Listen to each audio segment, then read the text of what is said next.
Naissance d'une légende. La Coupe d'Europe voit le jour. La Coupe d'Europe, ancêtre de la Ligue des Champions, a débuté en 1955. Le Real Madrid a remporté la première édition, battant Reims en finale. C'est le début d'une période de domination pour le Real Madrid. Les équipes s'affrontaient en match aller-retour, à domicile et à l'extérieur, ajoutant du suspense et de la tension. La finale était un match unique sur terrain neutre. La Coupe d'Europe a rapidement gagné en prestige, captivant l'imagination des fans à travers le continent. Domination précoce. Le règne du Real Madrid. Le Real Madrid a dominé les premières années, remportant les 5 premières éditions. Menés par Alfredo Di Stefano et Ferenc Puskás, ils ont établi la norme pour les équipes futures. Di Stefano était le cœur et l'âme de l'équipe, tandis que Puskás était connu pour son puissant pied gauche. Leur héritage continue d'inspirer les fans de football du monde entier. Benfica et l'Inter Milan ont rapidement contesté leur suprématie. Benfica a remporté 2 titres consécutifs en 1961 et 1962, tandis que l'Inter Milan a triomphé en 1964 et 1965. Le football total arrive, l'Ajax et la révolution néerlandaise. À la fin des années 1960 et au début des années 1970, le football néerlandais a connu une révolution avec le football total. L'Ajax Amsterdam, mené par Johan Cruyff, incarnait parfaitement cette philosophie. L'Ajax a remporté 3 Coupes d'Europe consécutives de 1971 à 1973.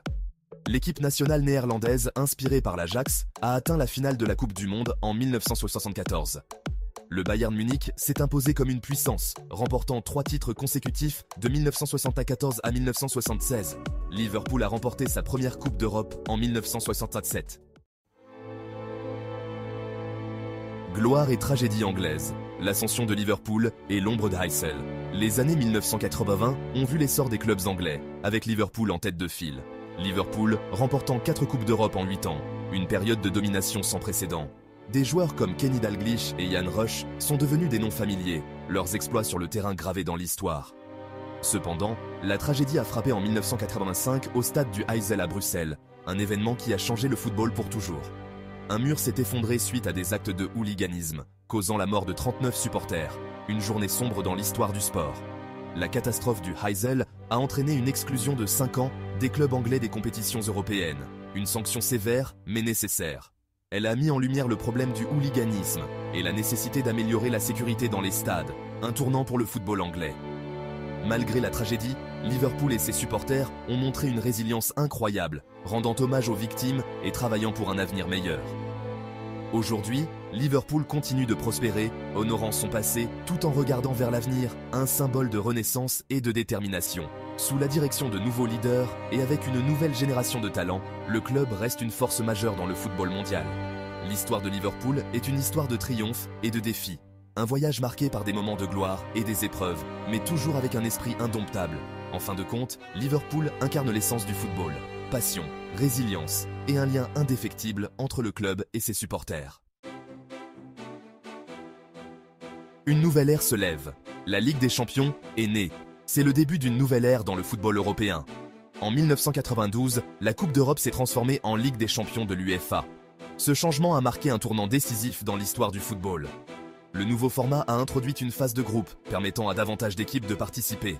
Cela a offert une chance à des clubs de toute l'Europe de se mesurer les uns aux autres dès le début de la compétition. La Ligue des Champions a conservé les phases à élimination directe, culminant en une finale à match unique. Cette structure a maintenu l'excitation et l'imprévisibilité, rendant chaque match crucial. Le changement de nom et la restructuration ont été un succès retentissant. Les fans et les médias ont salué cette transformation, qui a apporté une nouvelle dynamique au football européen. La Ligue des Champions a attiré une audience mondiale et des sponsors plus importants. Les matchs sont devenus des événements incontournables, suivis par des millions de téléspectateurs à travers le monde.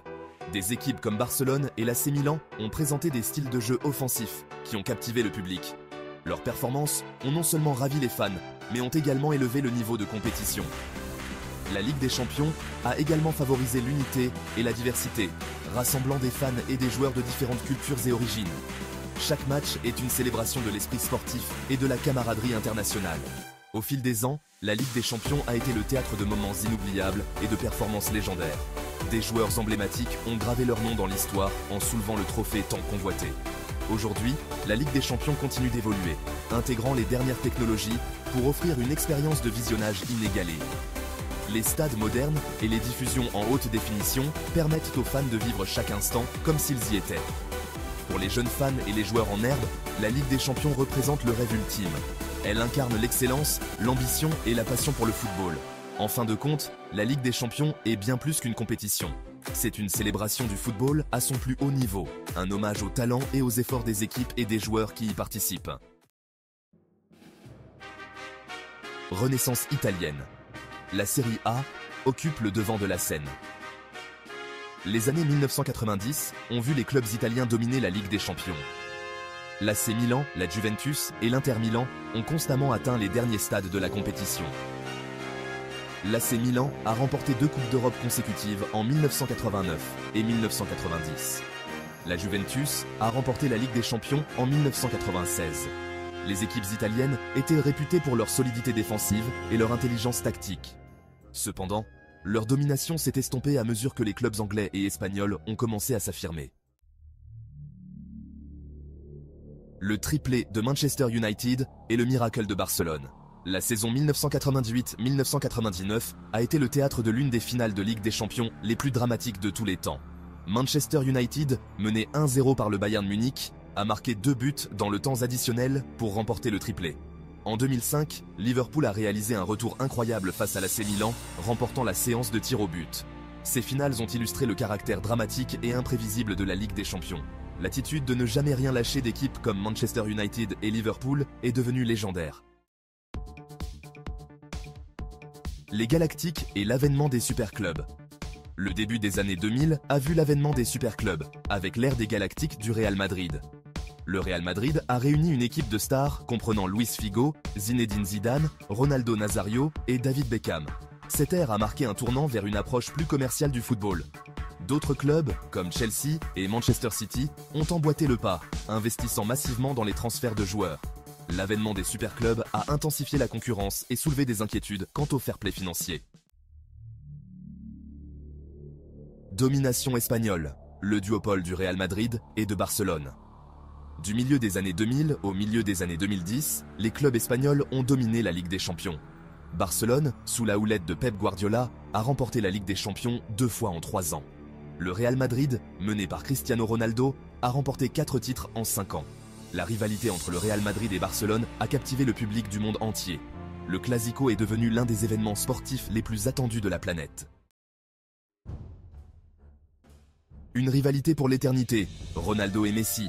La Ligue des Champions a servi de scène à la rivalité entre Cristiano Ronaldo et Lionel Messi. Ronaldo a remporté 5 titres de la Ligue des Champions, tandis que Messi en a remporté 4. Leur rivalité a transcendé les allégeances au club, captivant les fans de football du monde entier. Le débat pour savoir qui est le meilleur joueur de tous les temps fait toujours rage.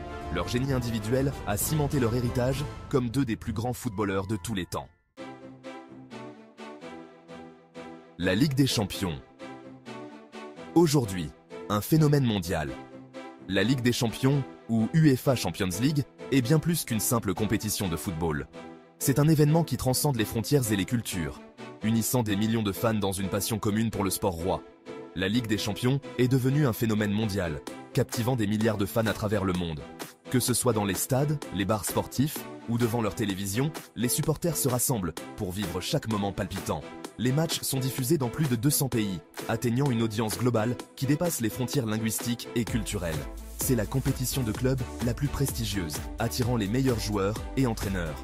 Les stars du football mondial, comme Lionel Messi, Cristiano Ronaldo et Kylian Mbappé, brillent sur cette scène, offrant des performances inoubliables. Les entraîneurs les plus renommés, tels que Pep Guardiola et Jürgen Klopp, élaborent des stratégies complexes pour mener leurs équipes à la victoire. La compétition génère d'énormes revenus grâce aux droits de diffusion et aux contrats de sponsoring. Les chaînes de télévision et les plateformes de streaming se battent pour obtenir les droits de diffusion, tandis que les grandes marques mondiales investissent massivement pour être associées à cet événement prestigieux. Les revenus générés sont réinvestis dans le développement du football, des infrastructures, aux programmes de formation. La Ligue des Champions a eu un impact profond sur le développement du football. Elle inspire les jeunes joueurs à travers le monde, qui rêvent de suivre les traces de leurs idoles. Les académies de football et les programmes de formation utilisent la Ligue des Champions comme modèle pour enseigner les valeurs de l'excellence, du fair play et de la persévérance. Les joueurs rêvent de participer à la Ligue des Champions et les clubs aspirent à brandir le trophée emblématique. Ce trophée, avec ses grandes oreilles, est le symbole ultime de la réussite dans le football de club. Les moments de triomphe, les larmes de joie et les célébrations passionnées restent gravés dans les mémoires des joueurs et des fans. Le parcours de la Coupe d'Europe à la Ligue des Champions a été remarquable et son avenir promet d'être tout aussi passionnant. Depuis ses débuts modestes, en 1955, la compétition a évolué pour devenir un spectacle mondial. Les fans attendent avec impatience chaque nouvelle saison, spéculant sur les équipes qui pourraient créer la surprise et écrire une nouvelle page de l'histoire du football.